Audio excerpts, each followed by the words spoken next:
Am I live? Did I hit the button? I was busy looking at my screen. Hi, everybody. So, is Lindsay Clancy going to be found guilty or not guilty? That's the question right now. And I believe the jury has been dismissed for the weekend. That's what Jennyville said. So we're not on a verdict watch that I know of. The jury did request to see the knife and a couple bags of bottles of pills. So they were taken back into the courtroom. It wasn't broadcast. So that's where we are. Welcome to 1111. Hope you guys are doing good. Zoe in the house. So happy to have you back. We missed you. Hi, Mystery Diva, Jennyville, Nick UK, Smudger, Phoenix, Kathy. Hello, everybody. Hello, Jennifer Swain. Hello, everyone. All right, let's get into this, you guys. So we've covered over 150 cases together on this channel alone. And in that, back at 9 a.m. Monday, thank you, Nikki. So the jury will be back 9 a.m. Monday. All right, so we have covered a great deal of cases, and we have seen many crime scenes and the evidence, photos of thereof. One thing that you can't deny is that the evidence can tell the story, especially blood evidence, can tell the entire story. And I feel like there's a big miss in this. And could it be, I'm just thinking, how much of an investigation did they do into who done it? Like the DA had, well, the prosecution, the DA, everybody has the obligation, the duty to prove the person is guilty of the crime. Now, we have to ask, if she's delusional, and that's what everybody's believing is that she's delusional, but the only part is whether or not she knew right from wrong, you have to ask, could she be lying or could she be messed up in the head and false confession have happened? So it would just make sense to make sure you can prove that the person did it, even if they say they did it. But unfortunately, a confession, even if it's a false confession, can leave you in prison for the rest of your life. Brendan Dassey is a prime example, in my humble opinion. We have fought Wisconsin to look at that young man who had an IQ of less than 70. He was only 16 years old, and his DNA and no evidence, his DNA was nowhere at the crime scene, nor found anywhere outside the crime scene. And his confession is the only thing holding him in. And he even confessed completely wrong.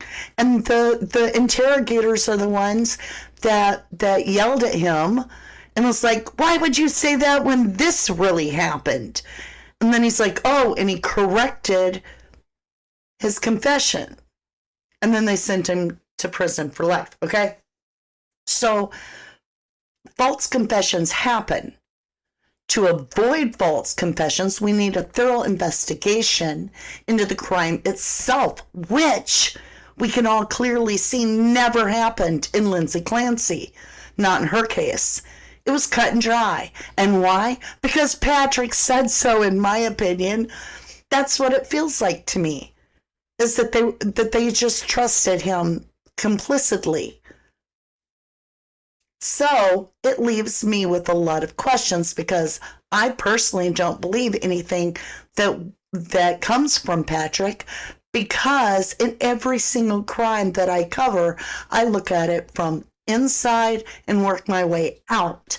And the first thing I need to do is understand those that are significant others, because that's the highest percentage of perpetrators, is your significant other or someone very close to you, possibly a family member.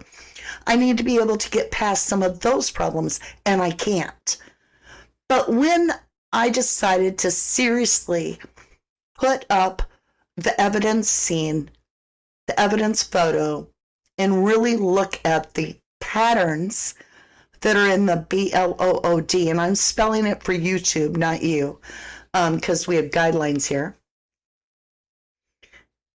The thing for me is what's not there that has to be there, and it's not. So if let me do this. The big miss, okay? The big miss here. See, here is when they were talking about the 911 call. This is the only time I saw Patrick get all weird. And I could see where it could be very traumatic, but also it got weird. For me, it just felt awkward. Not that he did anything, of course. Just saying. Be careful, Elizabeth, because if you keep making just broad statements like that as if they are fact, then we have to take your comment down because that's not proper. So make sure and put I believe or I think or I feel, okay? But when we're going, I need to give you a little bit of a heads up. We're just jumping right into the evidence photo. And it is the serious one of the bedroom that includes all the markings on the floor. I've made it black and white to take away some of that harsh reality that it is blood that is literally all over the floor. But keep in mind, this is weird. There's very little, if any, on the bed. There's like one little line here, but the bed is clean, and I've got that too for you. Now, as you look at this photo, I want you to tell me what you do see. All right, we're going to blow it up, and I'm going to try, if I can get this to scroll up, to work our way down. Okay. When you're looking at this, okay, let me do this. Let me get over here closer. What you see is a lot of dripping, right?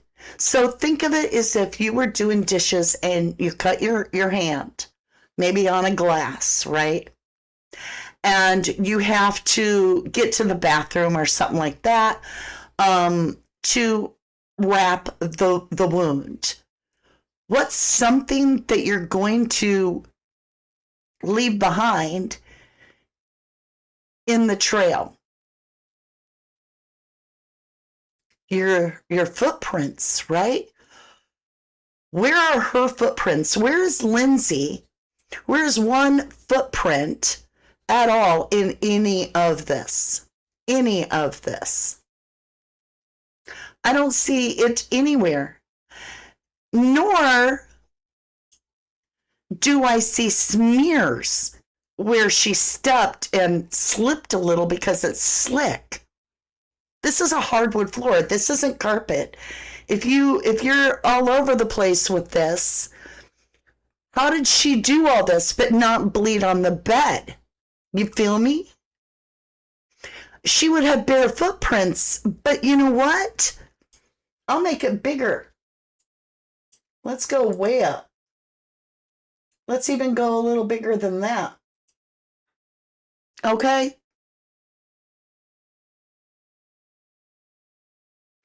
Do you see any of her own footprints? None. So how did she move across this room?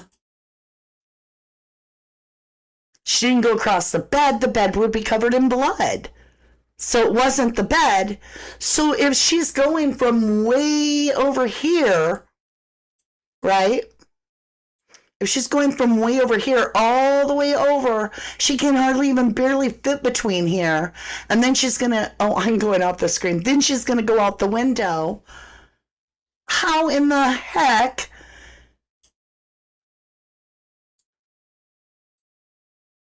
She's not a magician, right? Aw, officially, Carrie George. Welcome back, beautiful. You said blessings, Mama D, and beautiful family. Thank you for the $2 snooper chat. Appreciate that. Is Stickity Boo here? Well, Tickety, good to see you. Very good point, Mama. It's not just a good point, you guys. It's a big miss by the prosecution. Why is the defense not catching this? Why is nobody bringing up that there's no method of mobility? There's zero method of mobility. So I'm trying my best to think about if I'm standing in front of a mirror and I injure myself and then I'm bleeding and I begin to walk across the floor, even if I try, I don't think I'm going to be able to keep myself from stepping in something. And once you do, you're going to make the imprint over and over and over again. You know, you stepped on red paint, right? And tried to like continue to walk, and it's like everywhere you went is a lighter and lighter footprint. But yet we have absolutely nothing. And there's nobody's footprint. That's right. There's nobody. So what this would suggest is that Lindsay had to have been sitting on the edge of her bed for the blood to get all there, but her feet aren't on the ground. So now she's not sitting. Now, is it possible? Let me grab my drawing stick and let's get to the bed. See this bed? No blood. It's clean as a whistle. Even if she had blood on the bottom of her soles of her feet, it didn't show up in the picture that she walked across any of the blood. How'd she get in the window? There's blood all over the frame underneath the window. There's blood all over here. So it almost suggests that she's laying on her stomach on the bed, and that this part of her neck, her arms, her hands are all hanging off the bed. What did she do? Roll and keep her hands off and over the side of the bed? Or could somebody have been holding her up unconscious and making the wounds happen and moving her on the bed so that she's leaned forward, but her feet aren't touching the ground because you've got her all tucked in and you're moving her that way, kind of like that walkthrough. But otherwise, how else would, that's the biggest miss for me, is where are the footprints of whoever did this? Whether it's Lindsay or someone else, we got nothing. We got nothing. This is impossible. Jennyville, if they would have processed the crime scene, they may have thought of that. I know.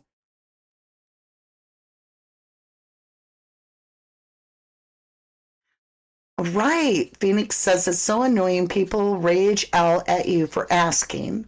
But either way, your question leans, the questions need answering. Right. Roof and Roofer in the house. Good to see you. Ask him why is there no blood on the bed is even weirder to me.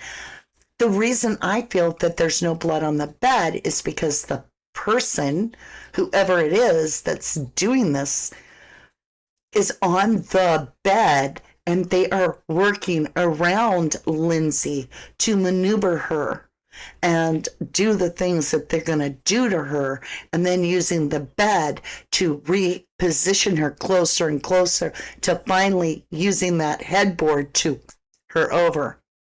Now, if she was doing this alone, we got another problem because she was seen by a neighbor's son laying outside at 5:49 p.m.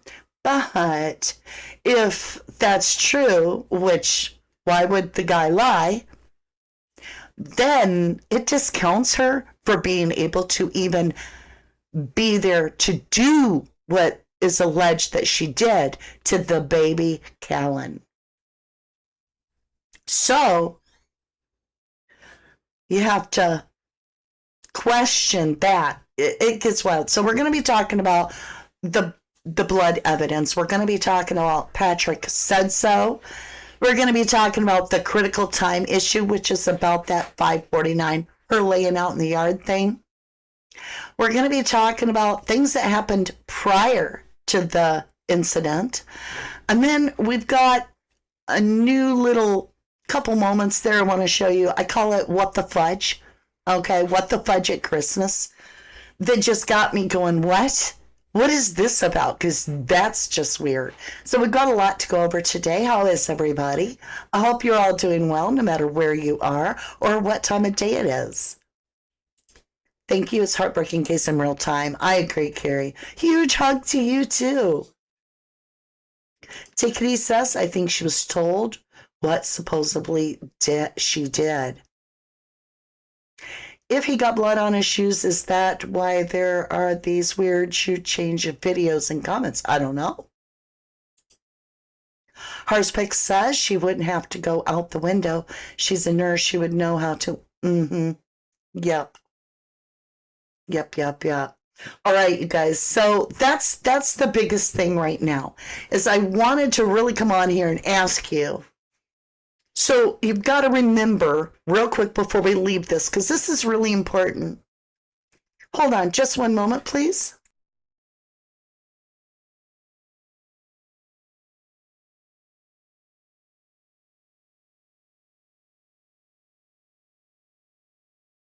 Sorry, guys. We ordered a new keyboard for my youngest, and he is excited. So my point being, Lindsay isn't trying at this point to hide anything, right? So why would she avoid walking in the path to get to the window? It's the path of least resistance is the floor. But yet we don't even have her own footprints in the evidence. So she's not up moving around and there's no blood on the bed. So then how's her blood getting all over the floor? How is she moving in that room that she hasn't got one footprint of blood anywhere on the floor, even in front of the window where the blood's dripping? Come on, you guys. Okay, let's look at this one more part. Okay, let's make it bigger. I want you to explain this to me. All right. You see it? Do you see it? All over the floor in front of the window. And that's where her feet would have to be, no matter how she went out the window, unless she was dangling over the top of the bed.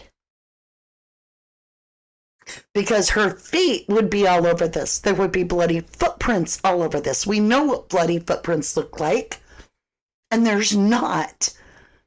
So you're telling me, what did I just do? You're telling me that Lindsay Clancy was able to do this without leaving any footprint through any of it? I don't think so.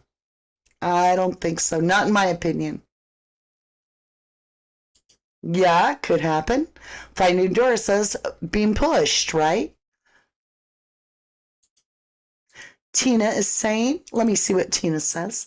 Can you all pray for my mom? She isn't doing well. Thank you so much. Absolutely. We'll say a prayer, everybody, for Tina's mom to have a full and safe recovery. Yeah, something's going on with this case because even this bed, like, are you kidding me? There's a spot right there, it looks like. Right about here and right here. And that's it on the bed. Look at that. Clean bedding. Uh-huh. How'd she pull that one off? How come there's no bare footprints? Just doesn't make sense. Is the source, the third-party collateral source of Lindsay saying I tried to kill myself. Is that what you said?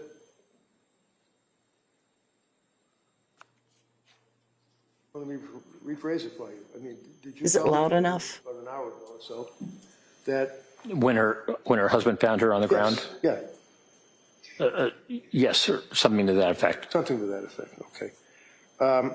And did you listen to the 911 tape when Patrick was actually speaking with Lindsay as she's laying prostrate in the snow on the ground with the broken neck and the slashes and the slits?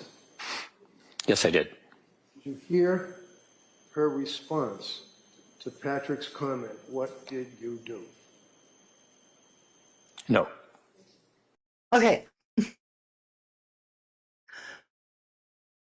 What I have to ask this is going to seem really weird, but who's the one hearing voices, Lindsay or Patrick? Because Patrick's the only one hearing Lindsay say anything, speak at all. Not only the people present that were there said she couldn't talk, she was in and out of consciousness and she physically couldn't talk, but also her body temp is at 82 degrees. You lose your motor skills at about anywhere from 85 to 90 degrees. You're going to lose your motor skills. She's down to body temp of 82. She ain't going to be talking to nobody, no matter what the injuries are. Body temp alone. But not only did nobody ever hear her talk, he's on the phone to 911 and he's making the claim that he said, what happened? And she said, I tried to myself. And he said, where are the kids? And she's like, in the basement. And nobody can hear this. All they can hear is Lindsay in pain. So then you have to ask this. What if we don't believe Patrick? Nobody's going to make me believe Patrick. And if I choose not to believe him, then I have to ask, how would he have known to go to the basement if Lindsay didn't talk? If Lindsay didn't speak? He would have never had an idea. He wouldn't have thought basement most likely, in my opinion, because he had already stated that he opened the basement door and he yelled down there to everyone and no one answered. So that wouldn't be your first response. You'd already been upstairs. You'd checked the bedrooms and the bathroom. Nobody's there. You've been in the kitchen. You've sat down our diner area. You've sat down the bags. You've taken your boots off. I would have thought of looking in the garage first. That would have been my biggest fear. I would have run to the garage because I already kind of checked the house, but I'm close to the garage. So why didn't his instinct scare him enough to be like, oh my God, the kids, are they in the garage? I don't know. You know what I'm saying? Like he'd already kind of checked all the other places, but his first instinct was because Lindsay told him. But if she couldn't talk, then the question becomes, how did he know to go directly to the basement? I'm just asking questions, right? Whom did that come from? Right, Jules? Right. Her body would have to be there for a while for her to get that cold. And we're going to get into that too. The judge did not allow the jury to have the pill bottles or knife. He did not allow it. The only question today. Oh, Brian Inton said that it was granted. Brian Inton reported that as far as he knew, it was granted that they did get to look at it. So I'm not sure what to believe. And, okay, let's continue. Let's continue. Did you hear her respond to anything other than what would be described as guttural grunts? Not on that call. Not on that call. So when this conversation occurred, and this is the even the prosecution's own witnesses are saying, nope, not on the call. Conversation that you're talking about, where she said, I tried to kill myself, kids are in the basement, he then goes into the house, right? Correct. All right. So now we have the EMTs and people are helping her out. You've seen the medical records. You know what the injuries were. You know the damage to her throat. You know the damage to her thyroid, right? Yes. And is it your testimony to a reasonable degree of doctor certainty that a person with those injuries, with the prescription drugs that were crushed up, that she consumed, with a broken neck, would be able to have a conversation? Based on the witness testimony from her husband, yes. Okay. So let's put the witness testimony from Patrick aside for a minute. And you listen to the 911 call. Are you telling this jury that she had a conversation that you could discern what she was saying? Not on the 911 call. No. No, because Patrick said so, right? Phoenix, was there any trace of blood on the floor to basement? Did they even check? That would have been great to ask, but they didn't check because they just wanted to make it clear cut. I mean, they had Lindsay charged before she was conscious, so. But you get the feel that basically they just seem to have disregarded the investigation completely and just been like, okay, all we need to do is gather everything against Lindsay. And if it doesn't fit that narrative, don't worry about it. Don't do the work. Don't waste the time or money because Lindsay did it.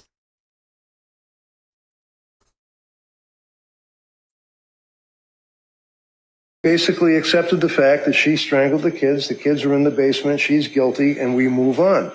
They didn't investigate anything. They didn't test the screen. They didn't even take a picture of the screen. They didn't see if there's any blood on the screen.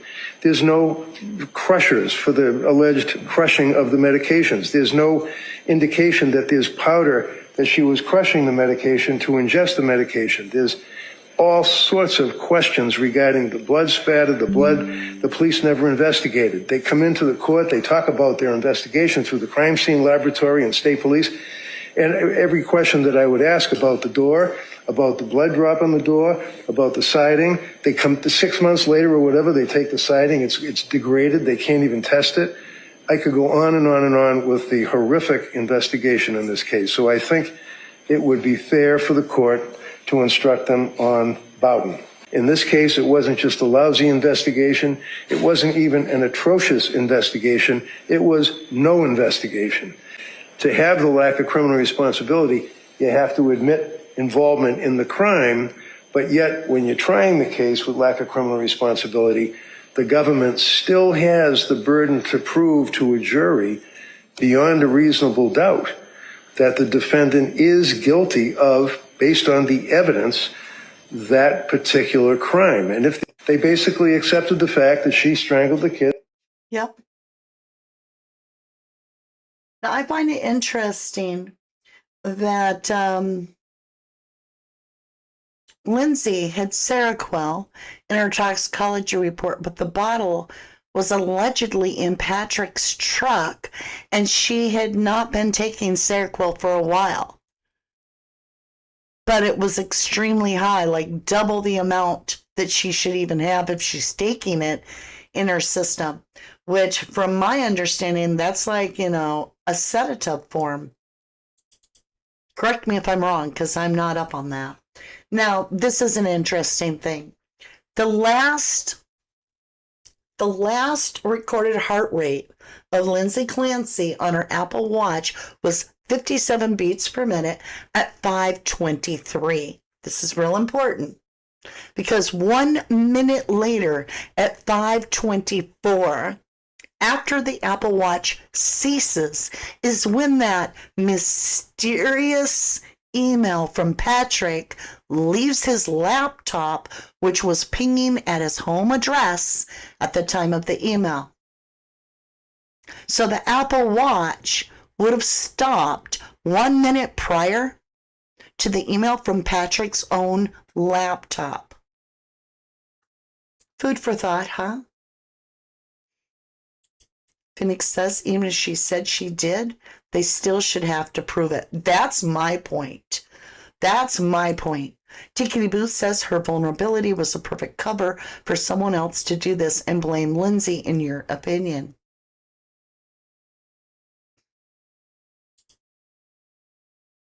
Pippa Assessment says, seems to be a lot of men with opinions in this case. Any women who suffered from PPD asked to testify? Yeah. Good point. You took it for a week? All right. Listen to this. Now, I got it from two different sources. This first one makes the most sense to me. But then after listening to her, I can understand more of what the guy is saying. So the guy goes into really deep detail, which it's all important, but it gets a little hard to follow unless you've already heard it. You'll see what I'm saying. I'm just going to show you this. Here's very important critical timeline issue. Okay, but neighbors saw her outside at 5:50 p.m. on the ground, which means the absolute latest she could have fallen out of the window would be 5:49. Okay. 5:49 is going to be the latest that Lindsay can hit the ground and still allow the neighbor to see Lindsay on the ground at 10 to 6. 5:50. So that's where she's getting her. 5:49 is the very latest second or minute that Lindsay can be not on the ground, because she's witnessed on the ground at 5:59. Everybody follow me? Oh, good question, Susan Murphy. Why were the house cameras off? Right? There you go. Anytime cameras are off in any crime, that's an automatic biggest red flag there is for me, regardless of their reasoning or any of that. I'm like, well, the cameras weren't working, especially if it's just for that time frame. Like in the Sebastian Rogers case, the mother sells security cameras and actually installs them. And at the time when Sebastian Rogers, who was 15 from Hendersonville, Tennessee, disappears, that was the one day, no cameras. And it wasn't that they weren't working. They had been removed. She was in an upgrade, allegedly. But her upgrade didn't happen right away. No, it didn't happen for weeks and weeks and weeks till after Sebastian went missing. And then their cameras were everywhere to protect them from the public, in my opinion. So when the cameras are gone, that's a big issue. But now we have a witness at 5:49 or at 5:50 saying Lindsay was already laying outside. So keep that 5:50 right up there. Now let's continue. p.m. We know that Patrick was home sending an email from the Surface Pro in the office at 5:24 p.m. Okay, so we've got Lindsay at 5:50 laying on the ground. We've got Patrick sending an email from his home computer at 5:24. Are you doing the math that there's 26 minutes between that? Okay, if I did my math And right. we also have to remember that her last recorded heart rate was at 5:23 p.m., which was before Patrick even left the house. He walked in to see. So at 5:23, her heart rate is only at 57, which is a resting heartbeat for an adult. Okay? Unless, well, we'll just keep going. We'll keep Yes, going. at 5:32 p.m. Let's say the absolute latest he could have left his house and driven over there would be 5:29 p.m. Right. 5:32, Patrick allegedly walks into the CVS store. If you believe that's him, some people have suggested it's not him, that he has a doppelganger for a friend, and that is the doppelganger walking into the store and not Patrick at all. So if it is him, he walked in at 5:32. It's a 3-minute trip from the house, so you got to go back to 5:29. All right? So at 5:29, he would still be at his house. He would have sent that email.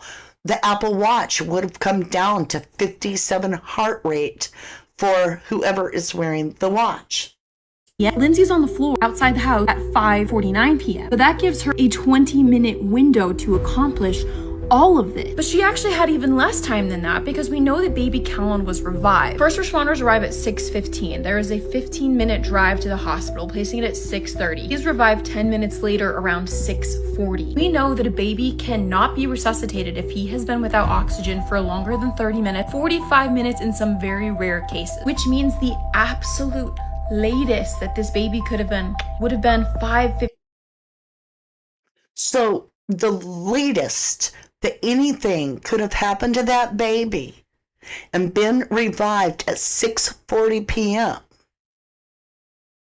would be 45 minutes in the most rare astronomical chance that they could revive that baby 45 minutes after this event, which would put Callan, the event with Callan, at 5:55 p.m. What time was Lindsay witnessed outside laying already on the ground? Anybody? Do you remember?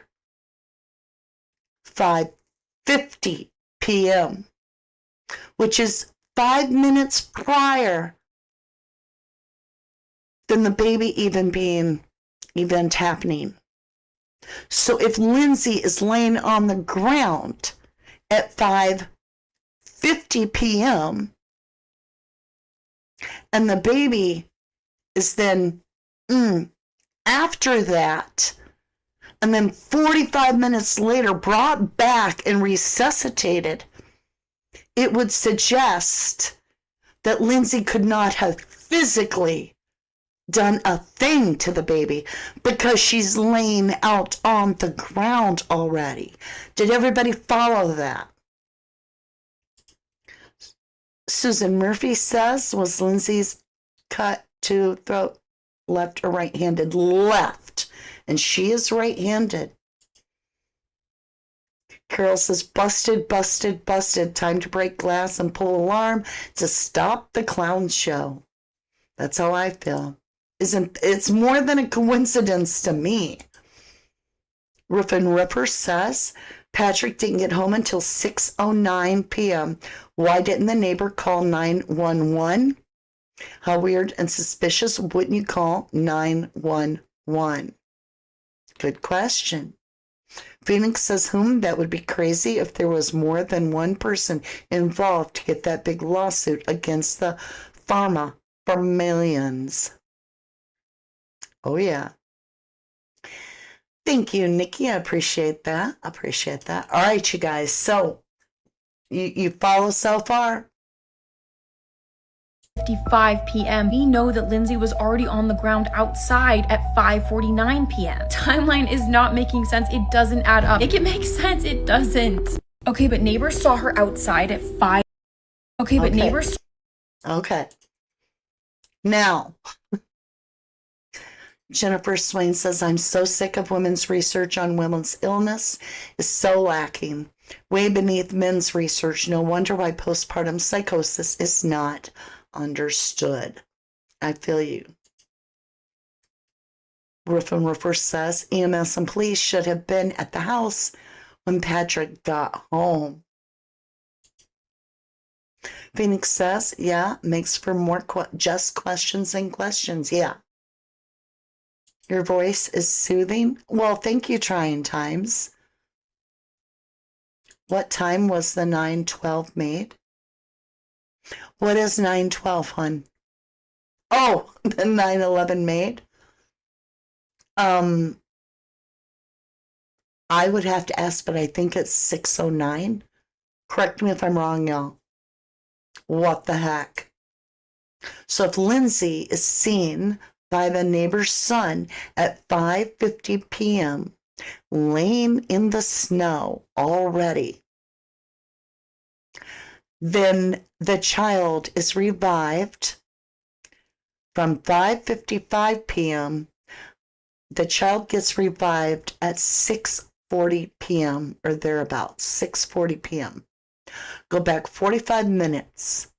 That means that the baby The latest that the baby could have had the event would have been 5:55, a full 5 minutes after Lindsay Clancy was witnessed already outside the home. This is just, to me, it's crazy. Now, this guy's going to explain it to you again, but I like the way he does it, and it took me listening a few times, but now that I understand what he's saying, he does a great job. A little more detailed.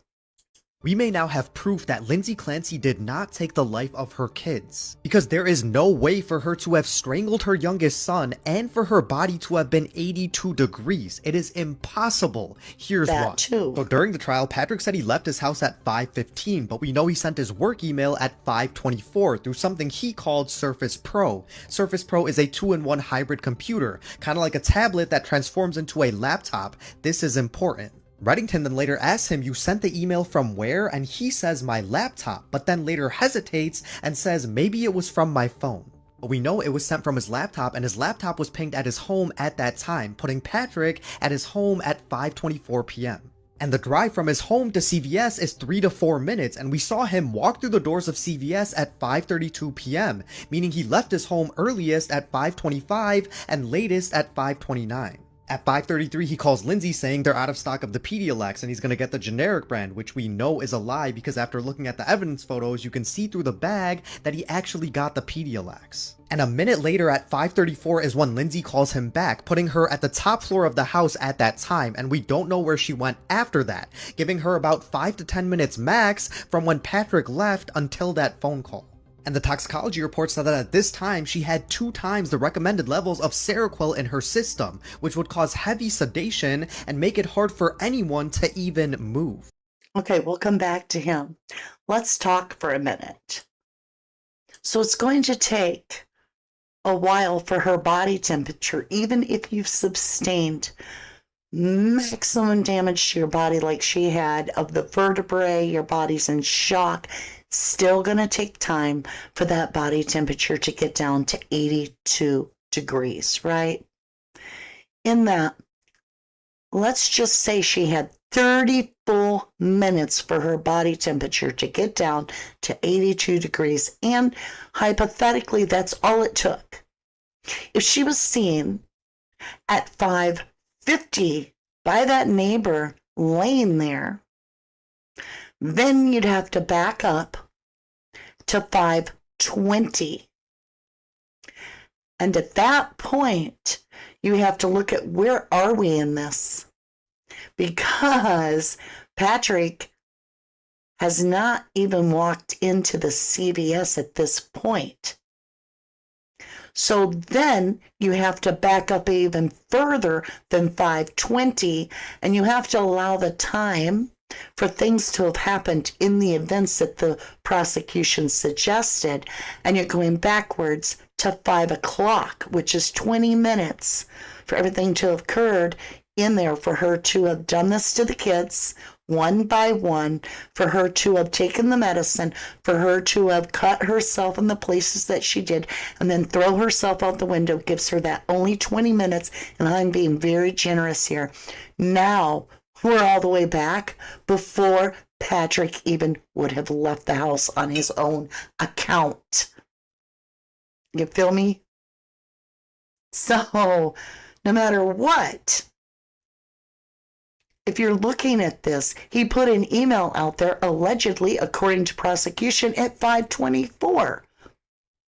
So if we're only at 5:20, that this whole event would have had to start for Lindsay, he would have still been home for 4 minutes while she's starting in the basement on the you-knows. So how could he have seen a kid eating chicken nuggets on the couch? See how it don't work? It doesn't work. And very few people are going to convince me that it does work. Maybe you're comfortable with it, and that's your choice, but I'm not. I feel like it doesn't work. Susan Murphy says, with Lindsay's injuries, how would you walk from the basement to the bedroom? Allegedly, she didn't have any injuries until she got in the bedroom. That's what the prosecution said. Trying times. Hello, welcome to the channel. Wonder if Lindsay Clancy has any memories of it. I think she has some memories. I do. Mainly because she wanted a different proxy for her health, right? Immediately. That's a good question, Finding Dory. How come PC's words can't be questioned? Why is it when Patrick says so? That makes it seem like it's a fact. I don't believe anything Patrick says, so it doesn't work for me. Phoenix says I couldn't get all that done in a day, let alone how long she had alone. Yeah. True. And a minute later at 5:35 would have been the earliest time that Lindsay could have jumped. Patrick then left the restaurant at 5:55, and it's a 10 to 12 minute drive from the restaurant to his house, meaning he could have got there anytime between 6:05 to 6:07. Patrick then calls 911 at 6:11 after claiming to have trouble calling them, which is not possible with 911. He also said he heard Lindsay talking when everyone else said she was nonverbal at this point, but that's a different story. Okay, does that not make you say to yourself, who was the one hearing voices? Because, it wasn't on the recording. Lindsay can't talk according to the EMTs and the medics. So then you have to ask, who's the one that's hearing voices?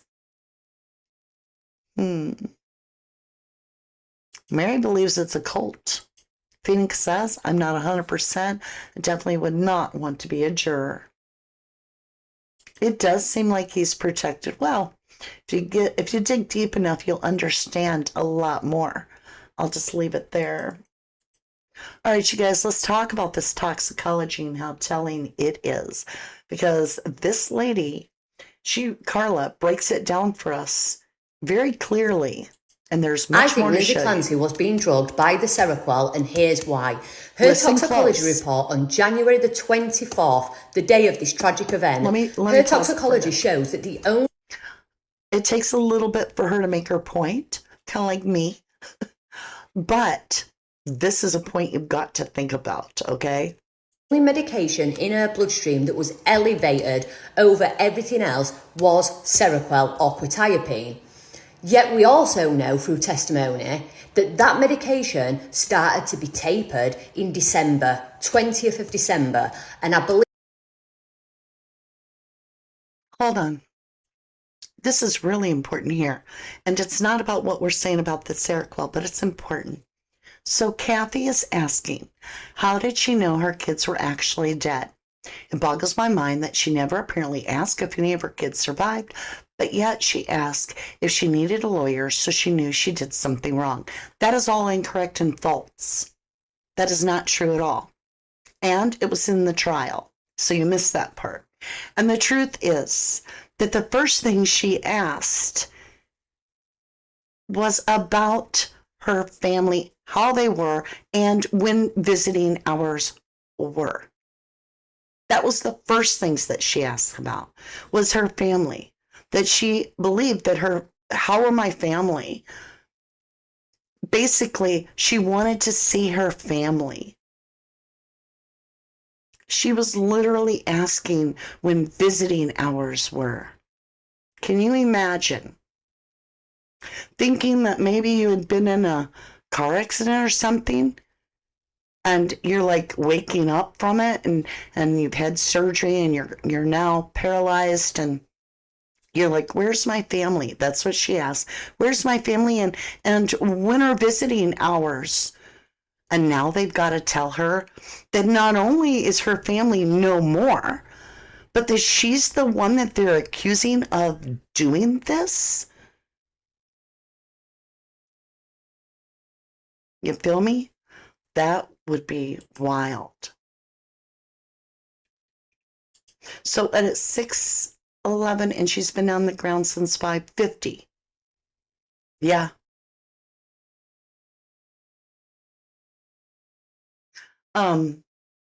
Let's continue. The testimony also says that Seroquel or quetiapine should have finished for the 5th or 6th of January 2024.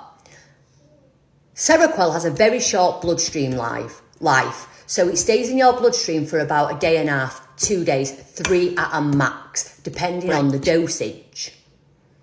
So you're telling me that she wasn't on that medication from the 5th or the 6th, but yet when this happened and she had her bloods done and they ran a toxicology, that was the med conveniently at its highest. Not only that, not stopping there, not only that, the first search warrant was specifically to find medication.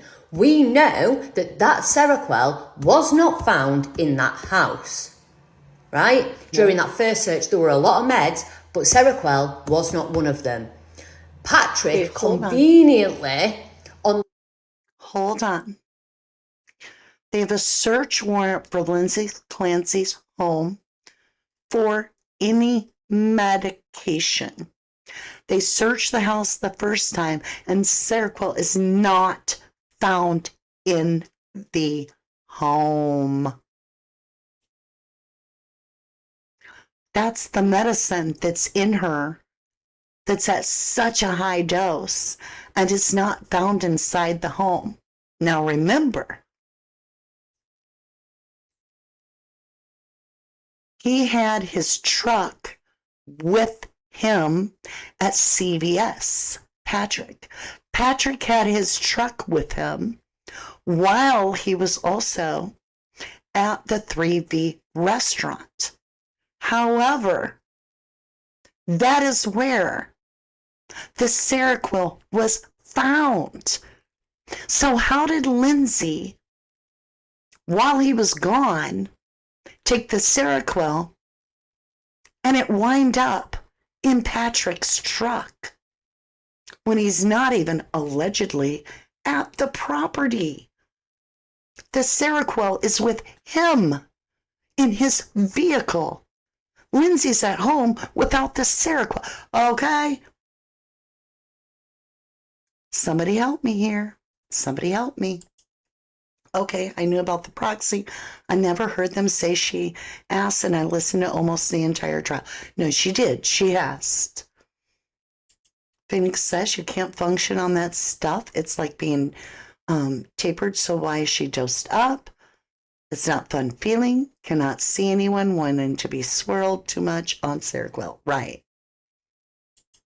Finding Dory says, I appreciate people who question things, and I love your channel for being kind to all, no matter what opinion. And that's important here. We want you to have your own opinion. That's something I've always stood by. If I'm ridiculed for my opinion, I do tend to get mad and be like, ugh. And if somebody else is ridiculing somebody else for their opinion, I'll become protective of them because I want this to be a safe place to share your opinion. That's such a red flag. I agree. Right. She had quit taking them at the beginning of the month. We're now almost 4 weeks, 3.5 weeks away from her stopping to take the medicine. At least 3 weeks. She hasn't been taking the medicine. That's what they found in her system in the toxicology report. And it's like double the therapeutic dose, which would have dropped her like a horse in my humble opinion, but everybody's different. But it's with him in his vehicle. He's at the CVC in the 3V restaurant, I thought. So how did Lindsay, in his absence, crush up these pills that never got tested and take the medicine? I don't buy it. Yeah, they were with him, right, Chapman? Kim Strum says, my question is, how come they never found Lindsay's DNA on those exercise bands? There's no reason for that. I don't even have an answer because, yeah, I agree with you. I totally agree with you. The 6th of February goes to the police with a bag full of medication that he states he was just disposing of them. You know, these are old. The pharmacist asked me to dispose of them. Anyway, the Seroquel was also not in that list of meds in that bag. But here's what I find convenient. You remember Big Red doing his cross-examination, and he pulls out the nightstand drawer. Yeah. And in that drawer is the Seroquel. Yep. Correct? He also cross-examined the police that did the search warrant. Because you're supposed to be finding meds, right? You searched Hold that. on. I made a big stink about it. It wasn't with him. It wasn't with him. Take it all back. It was in the nightstand. I think it was with him. I misspoke. I am so sorry. The Seroquel wasn't found in his truck. I am totally wrong, and I'm not afraid to admit it. I take it all back. It wasn't found on the first search warrant. It wasn't turned in the bag of medication from his truck. It was found, as she's saying, by Big Red in the nightstand, which, okay, how'd they not find it on that first search? That still makes me think that I was probably right, but I have no proof, and I can't accuse I can't accuse it of being in his vehicle when I'm probably have no proof, right? So I misquoted. All right, let's get that straight. Sorry. Bedroom. So how did you miss this drawer? Because they wasn't in that drawer in the first search. I'm telling you now, I believe Patrick Clancy had those meds in his car along with the Apple Watch, and I believe that after the initial search, they got put back in that bottom drawer because he wasn't expecting anybody else to go and search again. Yeah. And another thing that stands out to me, I believe that too. Dr. Mac, dickhead, testified on Friday that amitriptyline was supposed to be the medication that Lindsay was on at the time, yet that was not even in her system. That wasn't even in her toxicology. Now, I'm going to end on this. If you've ever watched anybody take quetiapine or Seroquel, it's an antipsychotic, right? If you've had experience yourself, or if you've watched somebody you love take that medication, you know what that shit does. You know how that makes you feel. And anybody that has had that experience, do you think it's possible to do everything that she did with that? No, I don't. What do you think? Do you think it's possible for her to do everything she allegedly did in the time frame? I just don't. There's no way for me to buy that she could have done that. What time was it found? Wasn't found for long. You mean the Seroquel wasn't found for weeks, I believe, when I don't know how long it was. It wasn't found on the first search warrant. It was Big Red, the defense lawyer, Kevin Reddington, found it. Yeah, there's that too. Dr. Mack allegedly was fired or quit or something. Doesn't have a job no more, right? And as an EMT a long time ago, how did her thyroid get crushed so severely?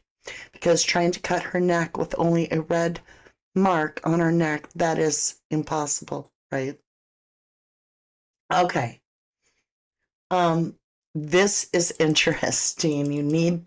This gets really confusing at first, but the point here is, you guys, that what this lady is showing is that weeks and weeks before this event happened, this horrific event with the children and Lindsay, Patrick was making sure that the house that they lived in was his sole property, and he put it in a protected LLC. All right, so let's listen to what she has to say. You have to pay close attention, though. Why did Patrick put his home in an LLC while Lindsay was trying to get out of the hospital just 19 days before the events took place? Let's talk about the LLC that Patrick Clancy started on January 5th, 2023, while Lindsay was trying to get out of the hospital for Cora's birthday. First of all, it's called Black Belt Advisors. Just an interesting side note that Cora was unalived with a black. Okay, that's weird to me that it would be called Black Belt Advisors. One thing I do know is that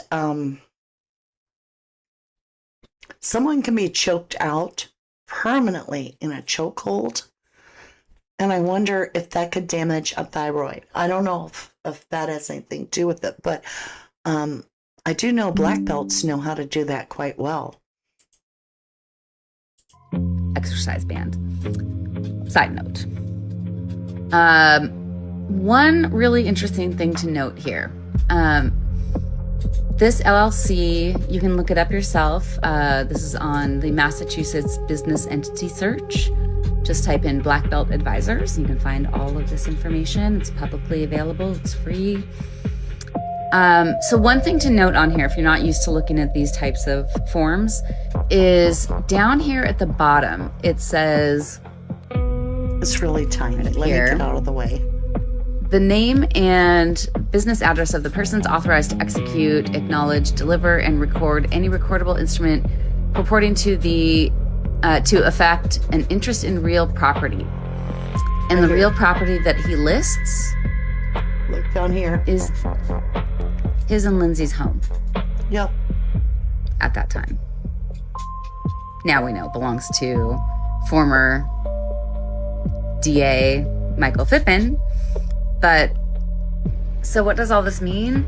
It means that Patrick had full control of anything to do with their property because he was the sole proprietor and the only person in charge of the LLC and the real property. All right. So Patrick put the home in only his control well before anything happened with Lindsay, which I think is very, very interesting. Not sure what it means. Sydney Page says Reddington said yesterday that he doesn't believe anything Patrick says. I heard him say it right after court. The memorial he did for the kids was like so cold. How did her thyroid get damaged? That's a great question. He did have meds in his car. I don't remember what was though. Right.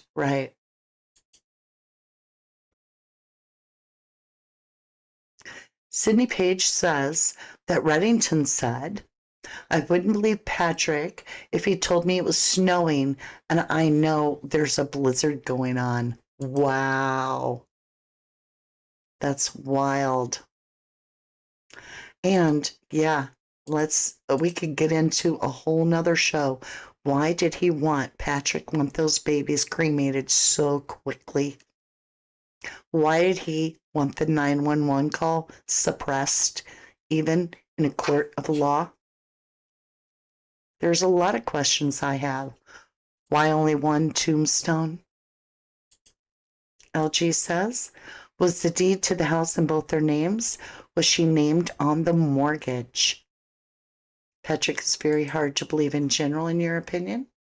All right, you guys, I promised you some what the fudge at Christmas moments, right? So, are you ready for this? This is just weird on every level. Let me swing. Oh, I don't know if I can do it. Yeah, I can't reach it. The dogs opened the door, so it's going to get loud in here. All right, here's your what the fudge at Christmas moment. So you've all seen this, right? You've seen this little photograph here of the snowman sent to Patrick from Lindsay's phone on the day of the homicides. Which, if you just look at it, you're like, oh, well, it's a little photo of the kids. All right, well, here's a picture for you of the same child. It says, look at the picture on the left that Patrick claimed Lindsay sent him. Remember, the left picture, I'm going to make it bigger. This picture is the one that supposedly was the day of the events, the horrific events. However, earlier the same week, a picture was sent of the child. This picture. So this picture alleges to have been from the very day of the red rum, of the homicide. This was before that. However, look at this, look at this. Okay, let me get it switched up for you. Look down here at the bottom. There it is.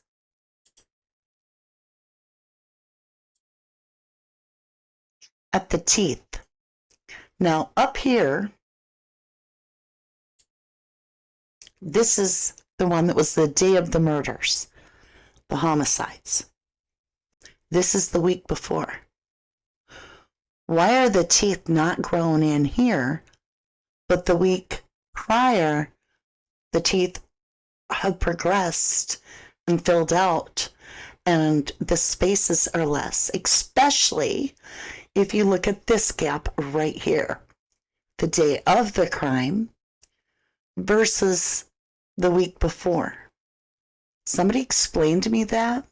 Look at this tooth, how much it's grown compared to this. How is that possible? Anybody want to explain that to me? That's the Finding Dory's like, no way. Yeah, the snow picture appears to be when he's younger, doesn't it? Yes, he is younger in the snow pic. It has to be, right? Okay. Now, let's get into this too. Here's my other what the fudge at Christmas moment. This is Rachel Dennis, the new wife. And allegedly, this is her ex. Does he not look almost identical to Patrick Clancy? And she looks almost identical to Lindsay Clancy. And Kyle, the best friend, looks like a doppelganger to Patrick. Is this not getting weird? Like, what are they doing? I never took cloning real serious with humans till now. I'm starting, not really, but I'm like, what? Yeah, he looks so much like Patrick to me.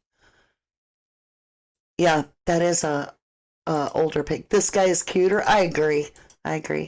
Sydney Page says on the CVS video, Patrick passes something pink to someone in a white hoodie and glove, a female. I watched it 236 times. Well, you probably watched it here too. We did share that. I can go over real quick and grab it if I can find it. We've covered so much in this case. I don't even know where it is right now. I'm looking, y'all. I don't see it offhand. I'll have to find it at a different time. All right, you guys, just for, it is Cry Cry. That's his twin, you think? Jennifer Swain says, Jethro having postpartum psychosis doesn't mean she's crazy. It's caused from a sudden decrease in hormones after childbirth, but I'm guessing you've never given birth, right? Especially if your name happens to be Jethro. All right. This is a little bit long-winded here, but we're going to end today with Kevin Reddington's all the evidence here. Like, she breaks it down. She's like, he's been on this case for 3 years, and he finally just shared it all, right? So let's start here. I want you to pay attention to this little part. I'm going to make myself really small, and then I'll fade away. So I'm going to say my goodbyes now. Maybe I should get big enough to say my goodbyes now. We're going to leave off with this and go right into our outro. So I think we'll leave Kevin Reddington the last word, because he says it better than we could ever say it, right? I love you guys to the moon and back. And with that, I'll pop off and leave this with you. You read the grand jury minutes, right?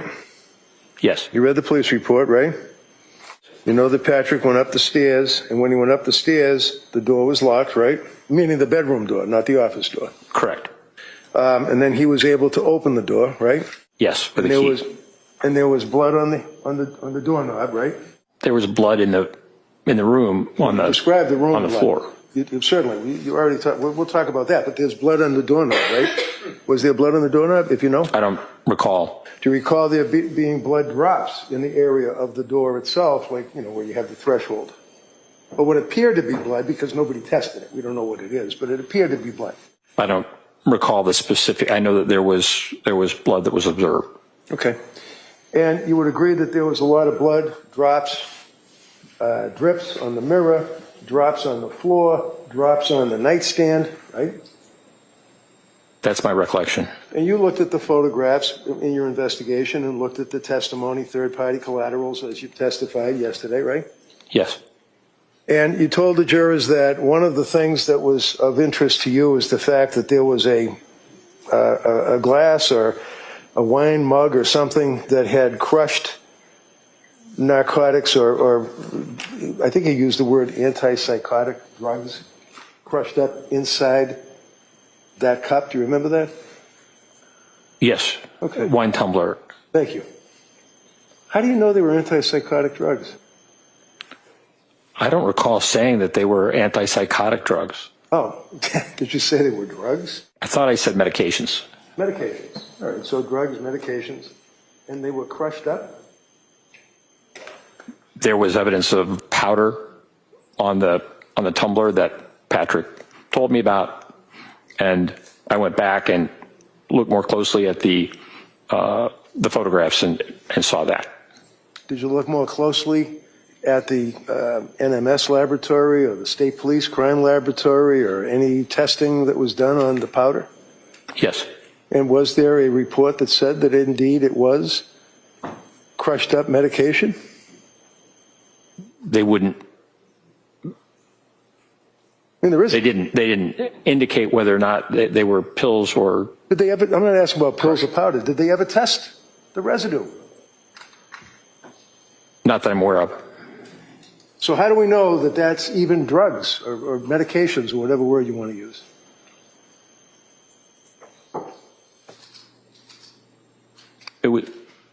It was Patrick Clancy's observation. So basically, when you're testifying, sir, and you're waxing on about all of the facts of the case that you took into consideration prior to your opinion for the DA in this case, you're getting a lot of it from Patrick, is that right?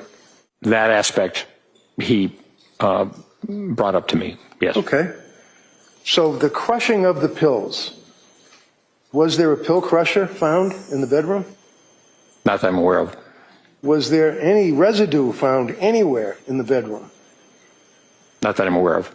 So if someone's in a psychotic state and they're going to kill themselves and they're taking the pills, yesterday you said the fistful of pills, and then the DA said, after a painful questioning, that they were crushed, and you agreed that they were crushed, wouldn't there be a residue?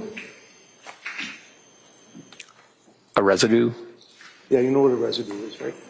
Yes. Was there a residue on the table, on the nightstand, anywhere? Not that I saw. So there's no pill crusher, right? Not that I saw. There's no investigation by the police to determine what was in that powder, right? Not that I'm aware of. There's no indication that there's any residue on or in the actual nightstand next to the bed, right? Not that I'm aware of. Does it seem appropriate, sir, that a person would be in a psychotic state after slashing their wrist and slicing their throat and ready to propel themselves out a window would neatly put the bottles into the drawer of the nightstand? Or would they just scatter them around the bedroom floor, not caring? I'm not aware of the exact sequence of the events in terms Well, of. if I tell you, sir, that a couple of days after this incident, I went into the home with Patrick, and I was able to locate in the bedroom, right next to the bed, with all the blood all over the place, this drawer, and inside this drawer would be a lot of medication bottles. Does that refresh your memory on your investigation as to what happened to the bottles? They're all empty. How did they get in the drawer? I don't know. You can fingerprint them, right? Did anybody do any testing at all in this investigation? If you know. You told the jury yesterday you read all the stuff, grand jury minutes, police reports, lots of witnesses. I did not read that.